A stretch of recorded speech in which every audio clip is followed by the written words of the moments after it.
Hello friends, आइए इस प्रश्न को सॉल्व करते हैं। जैसे हमने जो प्रश्न लिया, फैक्टर द क्वाड्रेटिक एक्सप्रेशन। ये क्वाड्रेटिक एक्सप्रेशन का हमें फैक्टर गेट करने जो रेशियो फॉर्म में हमें चाहिए, अर्थात एक्स एंड वाई का वैल्यू आप ले सकते हैं यहाँ से भी, रेशियो फॉर्म से भी। तो इसको हम कैसे ज्ञात करेंगे? तो देखिए, पहले इसको हमने सोल्यूशन में राइट डाउन किया। आप इसे कह सकते हैं क्वाड्रेटिक है। कैसा क्वाड्रेटिक है? तो ये आपका पावर 2 वाले, ठीक है। क्वाड का मतलब ही होता है जिनका पावर 2 है, ठीक है। क्वाड्रेटिक या पोलिनोमियल्स फॉर्म में है। तो ऐसी कंडीशन में यहाँ पे दो वेरिएबल दे रखे हैं, आप जिसे देख रहे हैं। सिंगल वेरिएबल को तो आप लोग सॉल्व किए होंगे, बट दो वेरिएबल वाले को कैसे सॉल्व करेंगे? ठीक है, तो देखिए सिंपल वर्क होता है, बट थोड़ा वेरिएबल को यहाँ पे संभालना पड़ता रहता है, डबल वेरिएबल लेके काम करना पड़ता है। तो हमने इसको क्या किया, ये तो फार्मूला पे ब्रेक नहीं हो रहे, ठीक है। पहले चेक कर लेते हैं कि फार्मूला पे हो रहा है या सिंपल फैक्टराइजेशन हो रहा है। तो ये सिंपल फैक्टराइजेशन पे होगा, फार्मूला पे जैसे a प्लस बी का होल स्क्वायर पे यहाँ ब्रेक नहीं हो रहा है, ठीक है। अब यहाँ पे आप ऐसे नहीं कर सकते हैं कि a प्लस बी का होल के ऊपर आप ब्रेक करो या a माइनस बी का होल के ऊपर ब्रेक करो, क्योंकि a माइनस बी का होल क्यूब में कितने टर्म होते हैं? वहाँ पे 5 टर्म होते हैं।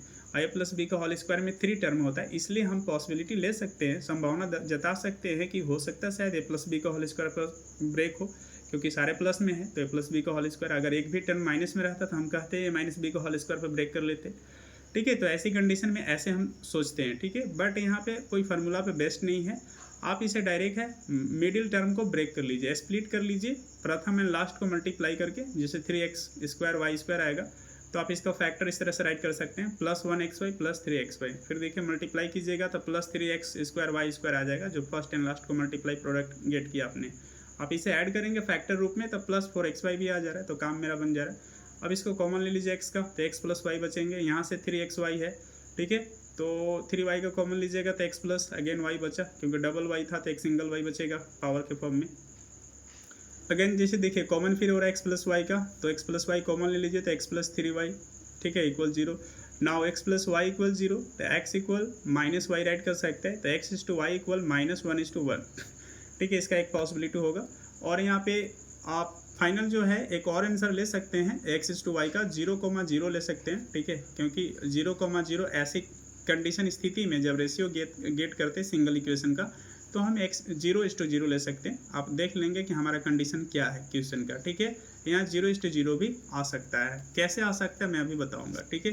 अगला कंडीशन देखिए, x प्लस 3y इक्वल 0 है, तो आप राइट कर सकते हैं x equal -3y, plus 3y है तो इधर आकर के -3y हो जाएगा। अब इधर कीजिए x बटा वाई इक्वल -3 क्या हो जाएगा, 1 हो जाएगा। तो x is to Y equal क्या लिख राइट करेंगे, -3:1 राइट कर लेंगे। अब देखिए हमने कहा कि 0:0 कैसे होगा, तो देखिए यहाँ दो इक्वेशन फ्रेम होता है। हालांकि जैसे x प्लस वाई इक्वल हमने 0 राइट किया, तो आप इसे x plus Y equal 0 equation first ले सकते हैं आप, एंड सेकेंड में x प्लस 3y इक्वल 0 ये इक्वेशन 2 राइट कर सकते हैं, ठीक है। तो यहाँ पे एलिमिनेशन टेक्निक यूज़ कर लेंगे, x कैंसिल हो जाएगा सब्ट्रैक्ट करने के बाद। अब यहाँ पे 2y बचेंगे माइनस में, इक्वल 0 बचेगा, तो y इक्वल अगेन कोई भी कोफिशिएंट हो जाके 0 में डिवाइड होगा तो आपको आंसर 0 ही देगा। जब y का वैल्यू 0 आया तो किसी इक्वेशन में पुट करके आप देख लो, y का x का भी वेरिएबल 0 आ जाएगा। तो इसलिए आपके पास x एंड y का भी, ठीक है, पॉसिबिलिटी केस क्या बन जाएगा ऐसा सॉल्व करने पर 0। और ऐसे भी कंडीशन में वैलिड है, आप पुट करके देखो 0,0 तो वैलिड, LHS RHS दोनों बहुत इक्वल हो जाएंगे। तो इस 3 कंडीशन आपका पॉसिबिलिटीज फॉर्म में दिख रही है, ठीक है। तो 0:0 भी आपके पास आंसर होगा, जहाँ x का वैल्यू 0, y का वैल्यू 0 शो करेगा। बट ऐसे कंडीशन में आपको थोड़ा समझना है कि ये भी पॉसिबिलिटीज बनते हैं। अब इसको हमने वेरीफाई किया, जैसे आप देख रहे हैं यहाँ पे केस 1 में x is to Y equal -1:1 कर लिया यहाँ पे। तो x का वैल्यू -1 पुट करना है, y का वैल्यू 1 पुट करना है। अब जैसे आप इसे पुट करेंगे, ठीक है, तो आप देख लीजिए पुट करने के बाद x square plus 4xy plus 3y square equal 0 है। तो आप x के जगह पर -1 सेट कर लीजिए, xy के जगह पे -1, ठीक है। सेट करने के बाद देखिए फाइनल 0:0 आ रहा है, सॉरी। तो ये हमारे पास क्या है, वैलिड है। केस 2 में x इज टू वाई है, तो -3:1 है, तो x का जगह -3 पुट करना है, y के जगह पे 1। अब जैसे पुट करेंगे तो 9 + 4 × -3 × 1 + 3 × 1 का होल स्क्वायर। अब जहाँ पे y है वहाँ 1 की स्क्वायर लीजिएगा, जहाँ x है -3 दे लेंगे, तो माइनस यहाँ x है तो -3 का होल स्क्वायर, तो +9 आ जाएगा। अब इसे आप जैसे सिंप्लीफाई करेंगे तो 9 - 12 + 3, तो 3 और 9 12 हो जाएगा, -12 इक्वल 0, जो कि क्या हो गया, वेरीफाई हुआ। तो दोनों ही कंडीशन में मेरा वैलिड है, ठीक है। तो ये इस तरह से हम ऐसे क्वेश्चंस को सॉल्व करते हैं। अगले क्लासेस में मिलते हैं, तब तक के लिए ठीक है।